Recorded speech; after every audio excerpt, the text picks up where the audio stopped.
welcome to the Inclusive Policymaking Podcast Series brought to you by the Women Democracy Network. I'm your host, Mimbai Mlambo, and I'm excited to guide you through today's discussion. First and foremost, welcome to our guests. We will take this opportunity to introduce yourselves. Let's go ahead. My name is Gerald Katsande. I'm a senior committee officer in the City of Harare, responsible for the Human Resources and General Purposes Committee. Thank you. Okay, my name is Kudzanae Chimombe. I'm an administrator by profession. I'm a volunteer project officer with Women Democracy Network. Thank you, and welcome to both of you, and thank you so much for being here. So this series is part of the broader effort to highlight how policymaking in the City of Harare can become more inclusive, transparent, and participatory, especially for women and other often excluded groups. So let's begin, and our first question is to you, sir. What can the City of Harare officials do to ensure inclusive policymaking?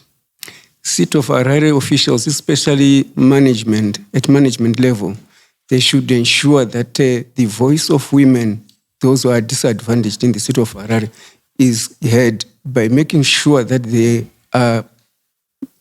participate in the processes of policy making. And not only that, they also need to ensure that they create an enabling environment that will make sure that women are not intimidated and that their voice is heard and respected like any other.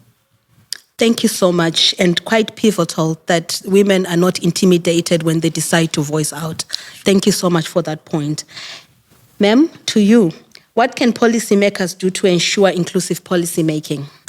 Right. I think policy makers should ensure that they engage various stakeholders and collaborate with as many partners as possible from their constituencies to enable inclusive policies that involve all players, including business people, citizens, because they all have different needs from the policy making process.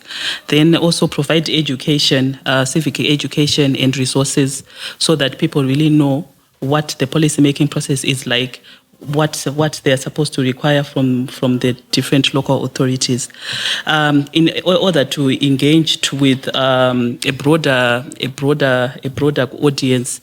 The policymakers can also use technology effectively by making use of various social media platforms so that the message reaches different people in different areas. And then after that, I think they can also even have impact assessments to see how those policies are impacting, especially socially, because usually the social impact is usually forgotten in policy making. Thank you.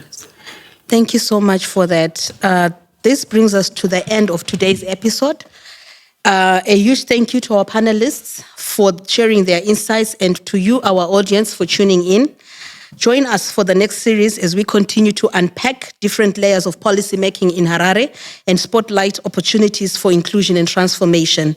Until next time, WDN Zimbabwe remains committed to promoting women's inclusion and participation in policymaking. Let's keep working together to build a more inclusive Harare where everyone has a seat at the policy table. Goodbye for now.